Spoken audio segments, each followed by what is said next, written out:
علی بھائی کیا امام زین العابدین کو زنجیروں میں باندھا گیا جیسا کہ؟ جی کیا کچھ نہیں ہوا یار، زنجیریں تو چھوٹی چیز ہے. یہ تھوڑی تکلیف ہے کہ ایک شخص کو اپنی ٹین ایج کے اندر اس حال میں کربلا سے شام کا سفر کرنا پڑ رہا ہے، سینکڑوں کلومیٹر کا، کہ اس کے باپ کا سر نیزے پہ ہے ساتھ. وہ ان کے کئی ہفتے کس سولی پہ؟ وہ صرف حضرت حسین کا سر سولی پہ نہیں تھا، وہ امام زین العابدین بھی سولی پہ تھے. کیا سوچ سکتے ہیں آپ؟ چھوڑیں ان کو. بیٹھ کے ادھر بنو امیہ کی فکر پڑی ہے، ہر وقت یہ اس خاندان کو کرتا رہا. اس خاندان نے جو کچھ اس امت کے ساتھ کیا ہے، اور یہ اگر ان کی زندگی تک ان کے کرتوتوں کی نوست ہوتی تو ہم چھوڑ بھی دیتے. آج امت میں جو اتنے فرقے بنے یہ سب بنو امیہ کی وجہ سے بنے.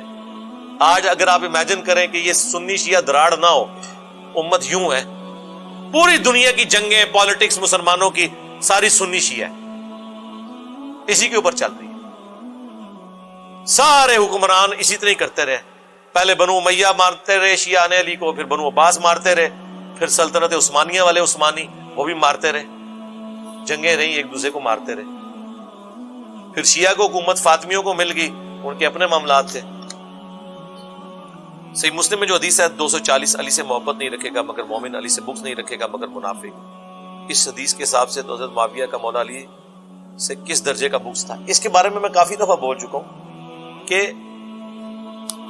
جو شخص بھی دشمنی یا بغض رکھے اس کا یہ مطلب نہیں ہے کہ اس کو اس سے ذاتی کو دشمنی ہوگی. اس کو تعویل کی غلطی بھی لگ سکتی ہے، دنیا کی محبت کا غلبہ بھی ہو سکتا ہے.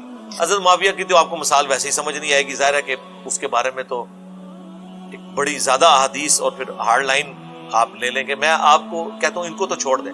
سیدہ عائشہ جو تھی سلام اللہ علیہا، کیا انہوں نے حضرت علی سے جنگ نہیں کی ہے؟ تو ہم کیا کہیں گے کہ وہ مومنہ نہیں تھی؟ جبکہ بخاری میں عمار ابن یاسر کا خطبہ موجود ہے کہ عائشہ دنیا اور آخرت میں تمہارے نبی کی بیوی ہیں، یعنی ان کا مرتبہ کم نہیں ہوا. عمار ابن یاسر سے بڑا کوئی شیعہ ہے نا اس زمانے کا یا آج کا تو کلیم کرے ذرا. کوئی بھی کلیم نہیں کر سکتا. جو حضرت علی کے اتنے خاص ہیں کہ وہ کوفے میں ان کو بھیج رہے ہیں حضرت حسن کے ساتھ کہ آپ جا کے لوگوں کو آمادہ کریں کہ یہ جو حضرت عائشہ طلحہ اور زبیر آ رہے ہیں ان کے اس فتنے کو آپ نے روکنا ہے. جنگ جمل جو ہو گئی بعد میں، لیکن آخرت میں مرتبہ انہوں نے کم نہیں کیا.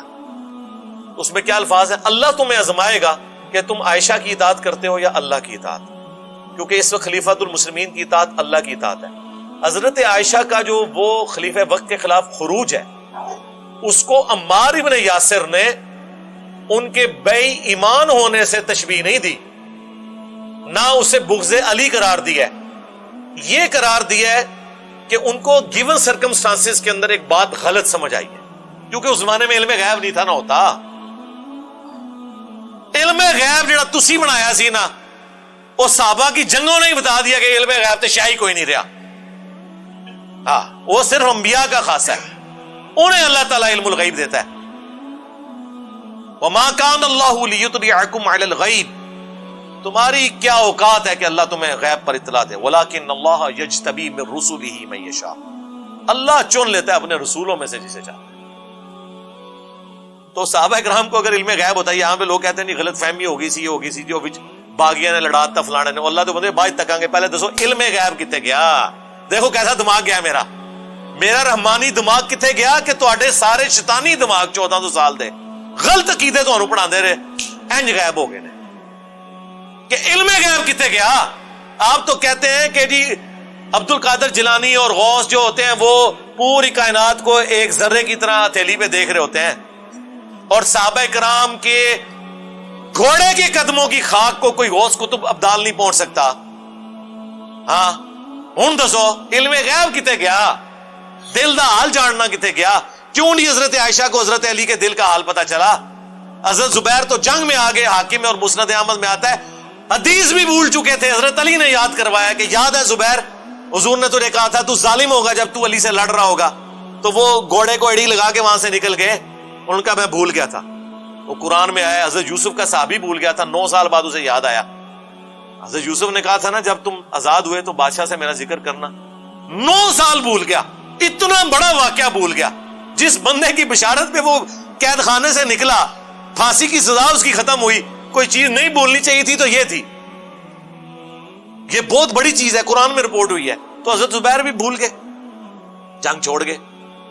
حضرت طلحہ بھی جنگ چھوڑ گئے, مروان نے ان کے گھٹنے میں تیر مارا, حاکم میں آتا ہے وہ بھی شہید ہو گئے. حضرت عائشہ تو پوری زندگی روتی رہی ہیں, حتیٰ کہ انہوں نے کہا مجھے اب دفن بھی نہ کرنا اس حجرے کے اندر, مجھے میری سوکنوں کے ساتھ دفن کرنا. میں نہیں چاہتی کہ رسول اللہ, ابو بکر اور عمر کی وجہ سے لوگ میری تعریف کریں. جو کچھ میں نے حضور کے بعد کر دیا, کیونکہ حکم تھا کہ نبی کی بیویوں گھروں میں ٹھہری رہو. حضرت عائشہ جب تھیں اور کیا حضور کی بیویاں نہیں تھی, کوئی نہیں نکلی جنگ کے لیے, الٹا وہ ان کو روکتی نہیں. بعد میں پھر وہ دیکھ لیں. خیر یہ ایک تلخ چیز ہے. تو آپ یہ جنگ جمل میں مولا علی کے مخالف صحابہ کا بھائی مولا علی نے معاف کر دیا ان کو, سب کے لیے دعائیں کی ہیں. حاکم میں موجود ہے, مصنف ابن ابی شیبہ میں, فضائل صحابہ میں, کہ میں امید کرتا ہوں کہ قرآن میں سورۃ الحجر میں جو آیا کہ اللہ تعالیٰ علیہ ایمان کے دلوں میں ایک دوسرے کے خلاف نفرتیں نکال دے گا, پھر وہ تختوں پہ بیٹھے ہوں گے, آمنے سامنے ٹیک لگائے. یہ میرے طلحہ, زبیر اور عثمان کے بارے میں مسئلہ تو ماموں کا ہے نا, ان کا تو کوئی مسئلہ نہیں.